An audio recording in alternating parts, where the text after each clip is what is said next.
し波を揃えてゆこうお互いを信じ合う五人の仲間まるでスファイブに預けた命飛ぶぜ宇宙の果てまでもみんなの笑顔も近い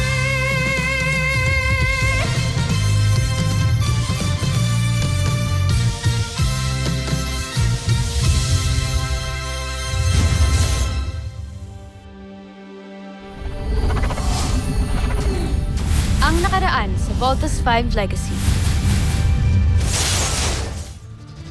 Wala pa rin bang suspect sa bumorel kay Jamie? Ongoing pa ring investigation. Pero kasi wala namang kasama si Jamie nung nakita siya ni Anad sa gym that time. Sa gym lang walang power. I can't lose you. I kept pushing you away. Not because hindi kita gusto. Pero kasi natatakot ako eh. Takot akong malaman mo yung nararamdaman ko sa'yo. I love you. We were able to stabilize her. She's safe now. Patuloy pa rin ang investigation kung sino bumaril kay Jamie. Just because we had a few little misunderstandings, eh, papatay na ako. So don't you think it's unfair to me? Jamie. Katanggalan ko kasi ng oxygen ni Lieutenant Jamie. Baka hindi siya makahinga. It's okay. Saya naman din ako na na-survive ko to eh. I can't just die yet. Hindi ko pa naigaganti si Daddy against the Brazilians. Welcome back, Lieutenant Robinson. Send a global alert. Kailangan nilang protektahan lahat ng citizens nila. What's happening? Aatake ang mga Bosenians. Malaking pag-atake ito. Dr. Hook, hindi pa rin ho kami mabubuo ngayon. Ako pong sasama. Let me prove myself. Pero wala kang experience ilipad ang Voltlander. Ako ang sasama sa kanila. Simula na ng pag-angkin natin sa planetang Terra Air 2. Tikman niyo ang bangis ng aming ikakalat na mikrobyo sa inyo. Team, get ready to engage. You know what I'm going to say. Si Voltus 5, hindi mawari. Pero sigurado magtatagumpay pa rin naman tayo, hindi ba? Hindi kinakaya ng mga mikrobyo ang matinding init. Ang matinding init, dulot ng pagsabog ng ating mga sasakyang pandigma, Joffrey. Homesuck! Jamie, okay ka lang? Please naman, hindi ka pa fully recovered. Okay lang ako, Steve.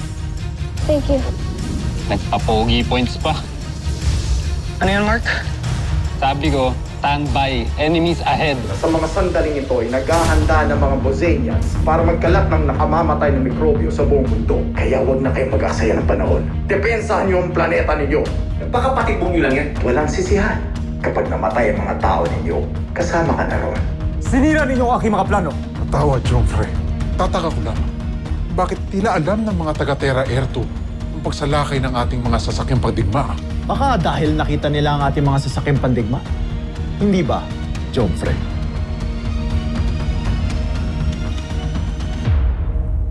Bumalik sa kastilyo!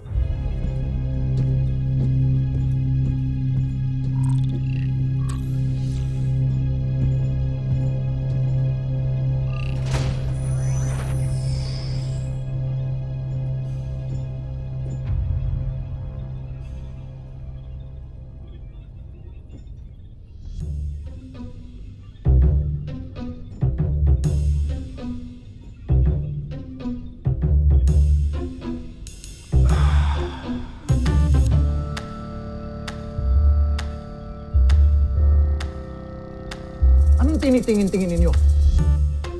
Ha?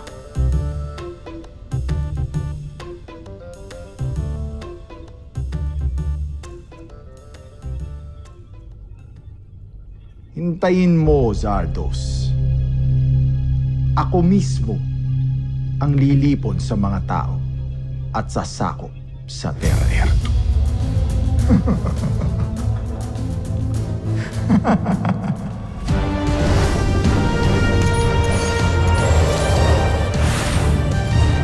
CBF Command. Aerial reconnaissance clear. Good job, team. Go back to camp. Roger.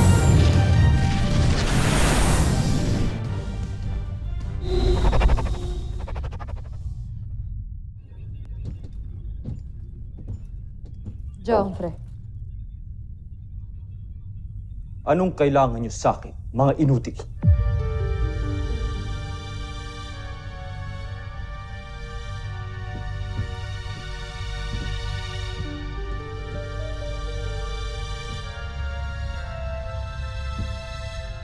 May naisip kaming paraan upang madaig natin ang kalaban.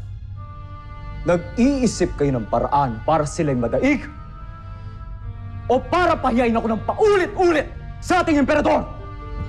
Etyuma! Joffrey, nakikiusap ako. Huminahon kayo. Isa ka pa!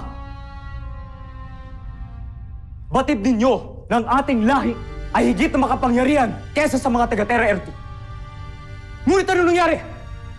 Paulit-ulit tayong natatalo. Kamakailan, nahuli ng mga taga-Terra Ertu si General Watson.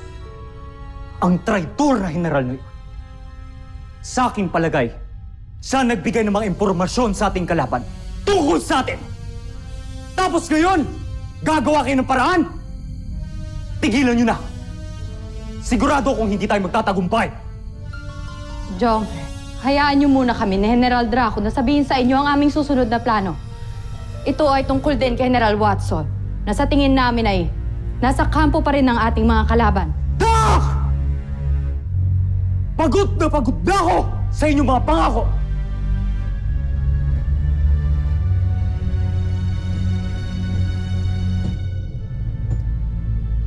May iba na akong inatas para gawin ang aking mga nais. Umaasa akong hindi niya ako pipigo.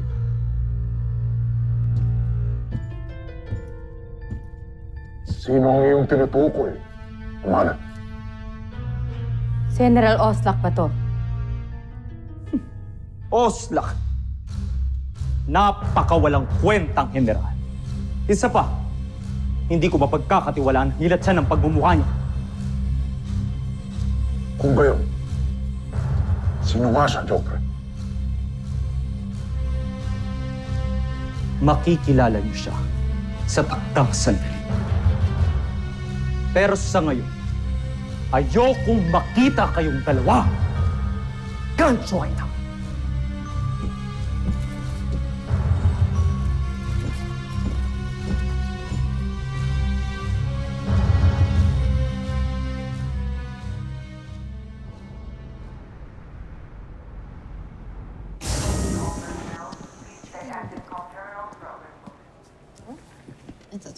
Eva, Steve, it's really nice to see you. What brings you here? buti nakita kita. Gusto lang kitang tanungin kung nagbago na ba yung decision mo. Decision? About what? Attempted murder on Jamie.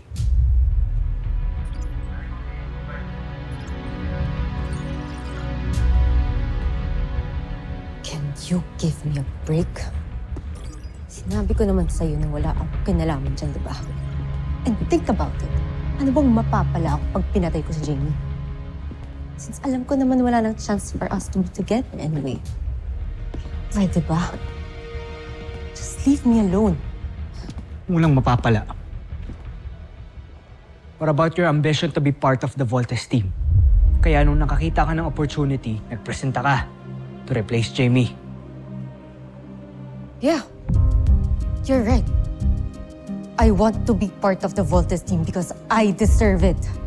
And if you think that I'm that desperate, ba't hindi na lang ikaw yung pinatay ko? You broke up with me, remember? Pinaasa mo ako ng paulit-ulit. You hurt me so many times. Kaya ba't hindi na lang ikaw yung pinatay ko at ginantihan ko?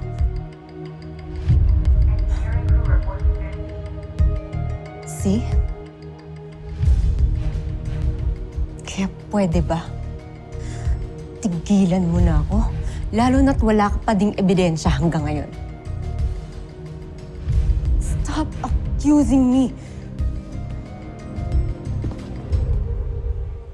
Eva, you better be telling the truth. Or else, hindi ako magsisisi to have you court-martial.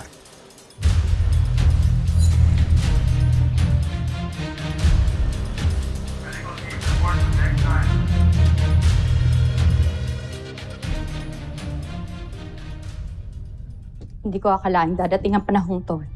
Draco, ang sandali na, kamumuhian ako ng ating mahal na prinsipe.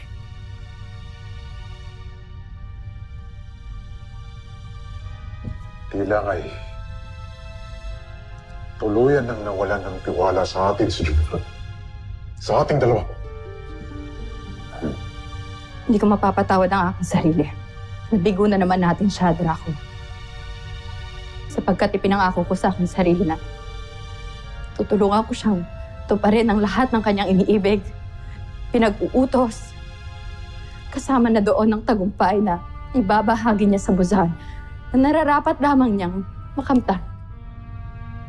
Ngunit sa pagkakataong ito, siguro nga ay tama ang sinabi niya. Tayo ay mga inutil. Mga inutil na hindi makakatulong sa kanya. Hindi. Hindi. Hindi, Rosana. Huwag kang panghinaan ng loob. Nararapat nga eh. Lalo natin paghusayan ang ating ginagawa upang magtagumpay tayo sa ating misyon. Ngunit meron na siyang ibang pinagkakatiwalaan, Draco.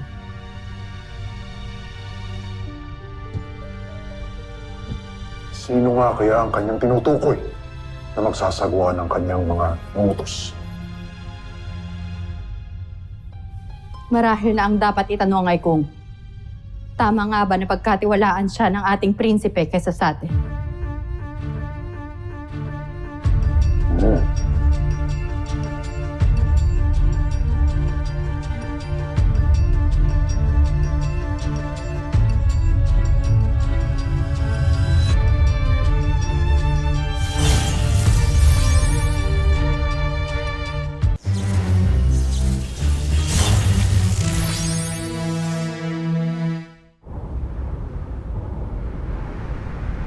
Little John, I am sending you to the International Scientific Conference to represent Camp Big Falcon and Voltes team. Talaga, Dr. Hook? Excited na ako. Tatanungin ko na si Octo-1. Sorry, pero hindi pwedeng isama si Octo-1. High level ang security sa conference. Hindi natin siya nakuha ng clearance. Talaga? Eh, sayang naman. Malulungkot yun dahil hindi siya makakasama. Ikwento mo na lang kay Octo-1 kung ano mangyayari sa conference. Sige na. Pasasamahan kita sa sarili mong security detail. Thanks, Dr. Hook. I'll make you proud. Promise. Escort Little John. Oh! I know what you're going to say, Dr. Hook. Now, let's move it!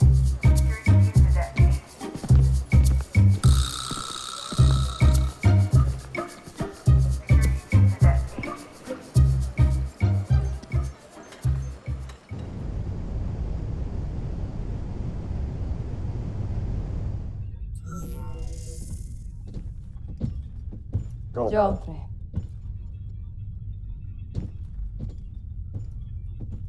Pinatawag niyo ako.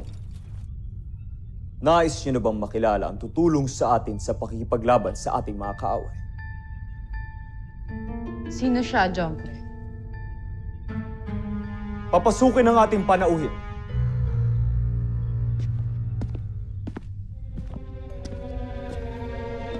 Joffrey. Malugod na pagbati sa ilang magigiting na general ng Bozan.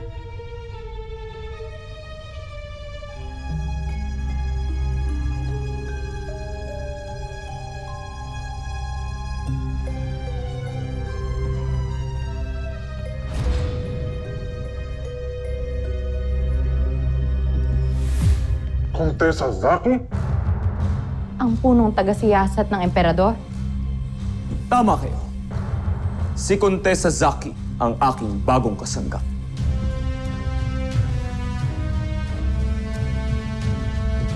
Umaasa kung hindi mo ko bibiguin. Hindi tulad ninyong dalawa.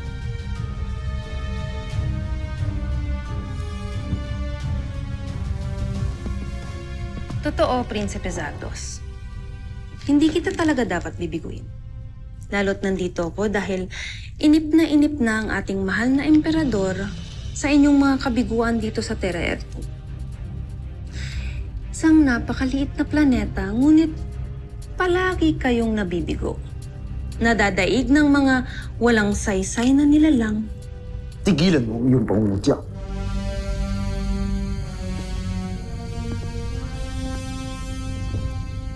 Tingnan natin kung saan aabot ang iyong kahambugan. patunayan mo sa akin na ikaw ang karapat dapat kong pagkatiwalaan kaysa sa aking mga general. Ngayon, ilabas mo ang sinasabi mong dadaig kay Voltes 5. Ngayon din, Prinsipe Zardos.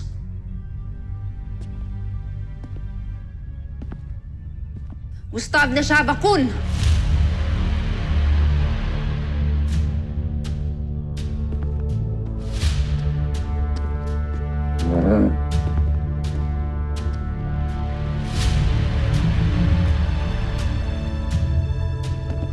Ang kambal na madirigma, si Arisa at Takeo.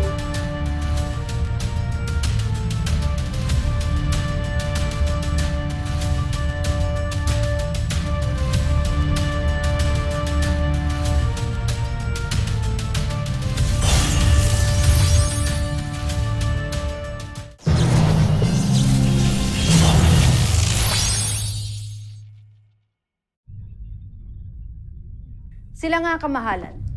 Ang kambal na mandirigma na siyang magdadala sa atin ng ating tagumpay dito sa Terra Ertu. Mula sa pagiging magigiting na kampyon sa pinakamamahal nating Buzan, isinama ko sila dito dahil naniniwala ako sa kanilang kakayahan. Lalo pat, wala pang mandirigmang nakakatalo sa kanila mula sa ating planeta. Kaya tiwala ako na magiging kampyon sila hanggang dito sa Terra Ertu.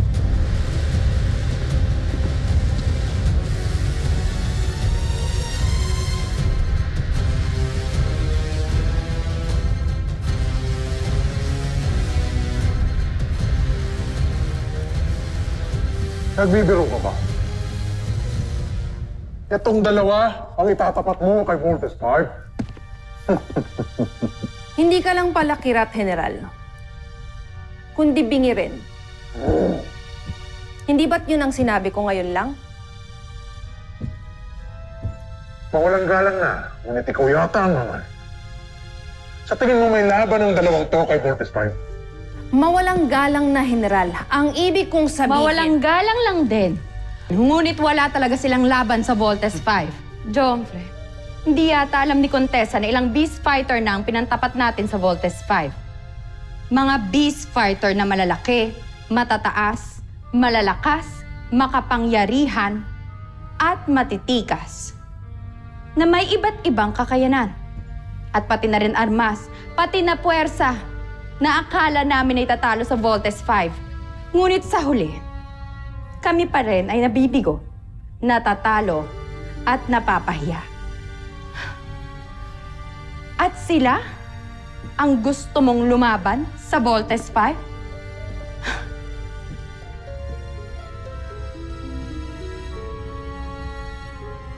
Eh baka sa simula pa lamang ng kanilang pag-aarap ay mamatay na itong dalawang to. Pagtatawanan lamang tayo ng ating mga kalaban. Kahangalan. May katwiran ng aking mga general. Maging ako mismo, hindi ako makapaniwala na ang mga mandirigma na mula sa lahi ng mga alipin ang ipapadala mo sa akin. Huwag niyo muna silang husgahan, Prinsipe Zardos. Bagkus, pagbasdan niyo kung gaano sila karahas makipaglaban. Mga kawal, sa aking hudyat, sugurin ninyo ang aking kambal na mandirigma. Prinsipe Zardos, isa itong kahangalan. Hayaan mo sila, Traf. Naaaliw ako sa kanila.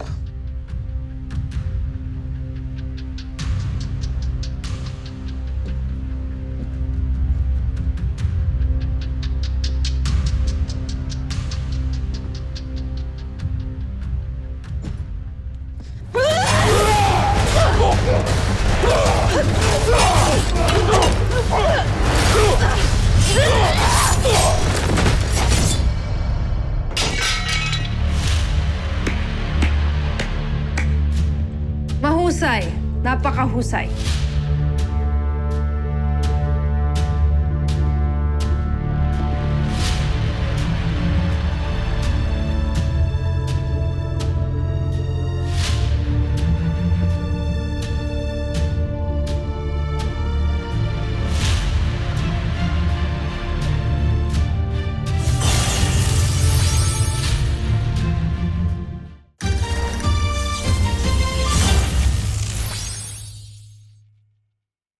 Tila hindi yata kayo natutuwa sa ipinakita ng aking mga mandirigma, Prinsipe Zardos.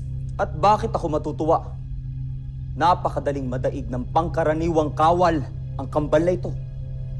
Hindi sila katulad ng Voltes 5. Huwag mo silang maliitin, Prinsipe Zardos. Bagkus, bigyan mo sila ng pagkakataon. Hangal ka! Hindi ka marunong mag-isip, Kontesa. Nakita ng dalawang mata ko ng paulit-ulit kung paano wasakin at sirain ni Voltes 5 ang mahuhusay at malalaki naming mga beast fighter mula sa aming kawal. Ngunit ang ibig kong... Tapos ang gusto mo, paniwalaan kita! Na may ibubog itong dalawang to? Isang malaking kahangalan! Nagsasayang lang tayo ng panahon! Isang malaking kalokohan. Tama kayo, Kosofe. Kung ako sa'yo, Kontesa, bumalik ka na sa busa. Hindi ko nais mapahiya muli sa ating emperador.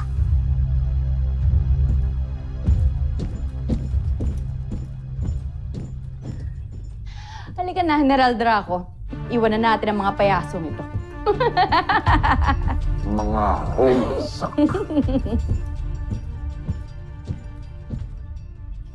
Contessa, maaari ba ako magsalita? Hindi ko naiibig na minamaliit kami ng prinsipe at ng kanyang mga general. Ngunit, hindi ko sila masisi sapagkat narinig ko na rin na ang Voltes 5 ang pinakamahusay na depensa ng Terra Erto. Kung ganitong walang tiwala sa amin si Prinsipe Zardos, nararapat lamang na magbalik na tayo ng Burzad. Hindi. Ibig kong ipahiya si Prinsipe Zardos sa kanyang kahambugan. Ibig kong ipaalam sa ating mahal na emperador na wala talagang silbi si Prinsipe Zardos dito. At ako lamang ang dapat niyang pagkatiwalaan.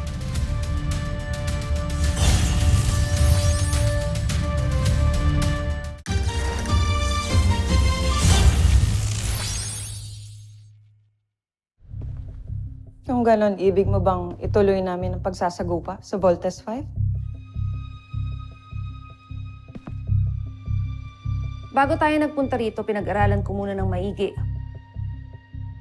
ang pakikipaglaban nila Prinsipe Zardos sa mga Voltes 5. Batid kong nagulantang siya na merong malakas at matibay na tagapagtanggol ang mga taga Terra Erto, kung kaya't hindi na siya nakapag-isip ng iba pang opensiba.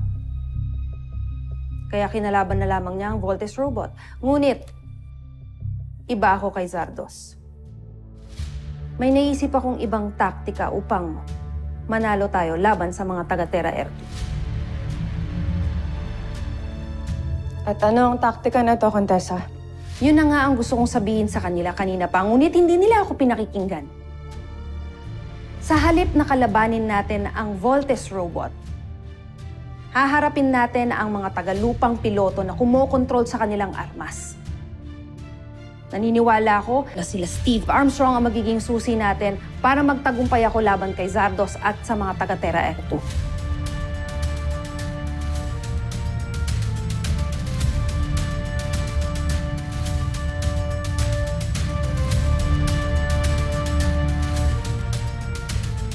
Susunod sa Voltes 5 Legacy. Mission objective is to extract a lone hostage. Mag-iingat kayo, hindi natin alam kung gaano karaming enemy hostiles ang meron sa loob. We're using synthetic bullets for this training. Pero pag tinamaan kayo, pwede pa rin kayong ma-injure. I'll prove everyone na akong best sniper dito sa CDF. Ihatid ka na muna namin kay Marshall. May mga i-assist pa kaming VIPs. Marshall, turning over protective. Peter John! Peter John! Hi! Peter John! Bawal kayo rito.